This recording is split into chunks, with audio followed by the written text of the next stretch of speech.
Station Panchgani से नामी इज्जतदार बिजनेसमैन का दिन दहाड़े अपहरण। नमस्कार, मी आरपीआय ए गट पश्चिम महाराष्ट्र वाहतूक आघाडी अध्यक्ष दीपक भाऊ निकाळजे गट पाचगणीमध्ये भोसे परिसरामध्ये आमचे मित्र हबप संतोष शेडगे साहेब यांच्यावर जो हल्ला झालेला आहे आणि त्यांचं अपहरण करून तोतया पोलीस आहे असं दाखवून त्यांनी महाबळेश्वरला पोलीस स्टेशनला नेतो असं सांगून आंबेनळी घाटामार्गे महाड मार्गे त्यांना रिव्हॉल्व्हरचा दाग दाखवून रिव्हॉल्व्हर डोक्याला लावून लाथाबुक्क्यांचा मारहाण करत मुंबईला नवी मुंबई या ठिकाणी नेलं आणि तिथं नेल्यानंतर भरत घरत नावाच्या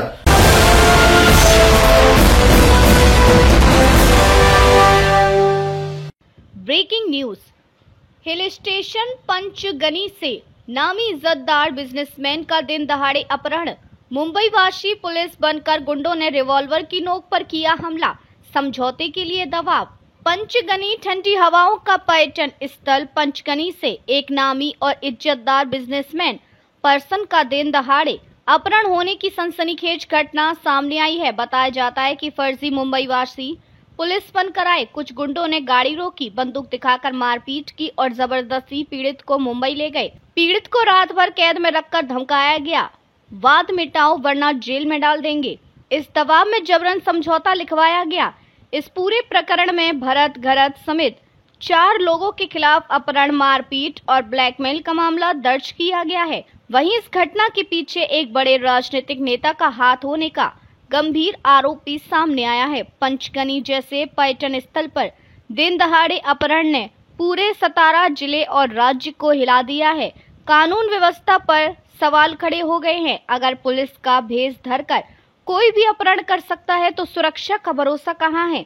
नमस्कार, मी आरपीआय ए गट पश्चिम महाराष्ट्र वाहतूक आघाडी अध्यक्ष दीपक भाऊ निकाळजे गट पाचगणीमध्ये भोसे परिसरामध्ये आमचे मित्र हबप संतोष शेडगे साहेब यांच्यावर जो हल्ला झालेला आहे आणि त्यांचं अपहरण करून तोतया पोलीस आहे असं दाखवून त्यांनी महाबळेश्वरला पोलीस स्टेशनला नेतो असं सांगून आंबेनळी घाटामार्गे महाड मार्गे त्यांना रिव्हॉल्व्हरचा दाग दाखवून रिव्हॉल्व्हर डोक्याला लावून लाथाबुक्क्यांचा मारहाण करत मुंबईला नवी मुंबई या ठिकाणी नेलं आणि तिथं नेल्यानंतर भरत घरत नावाच्या गुन्हेगारी प्रवृत्ती असणाऱ्या माणसाच्या घरी डांबून ठेवलं आणि मारहाण करून त्यांच्याकडून ज्या गोष्टी करून घेतल्या त्यामध्ये पोलिसांचं सुद्धा तोतया पोलीस आहे असं सांगून पोलीस प्रशासनाचं सुद्धा नाव त्यांनी खराब केलेलं आहे। तसेच सातारा जिल्ह्यामध्ये पाचगणी महाबळेश्वर हे शांततेचं ठिकाण, थंड हवेचं ठिकाण समजलं जातं, त्या ठिकाणी येऊन त्यांनी दहशत माजवण्याचा प्रयत्न केला आहे।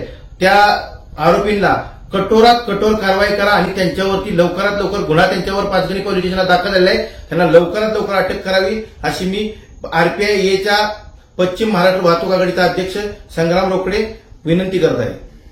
पाचगणी हे थंड हवेचं ठिकाण आहे, त्या ठिकाणी येऊन शांततेचा भंग करून दहशत माजवण्याचा प्रयत्न करून तोतया पोलीस असल्याचं दाखवून संतोष शेडगे साहेबांना पोलीस आहे असं खोटं सांगून खरे पोलिसांचा अवमान केलेला आहे त्यांनी आणि त्या ठिकाणी येऊन त्यांनी जे हे अपहरण करण्याचा प्रयत्न केलेला आहे हे मी कदापि खपून घेणार नाही।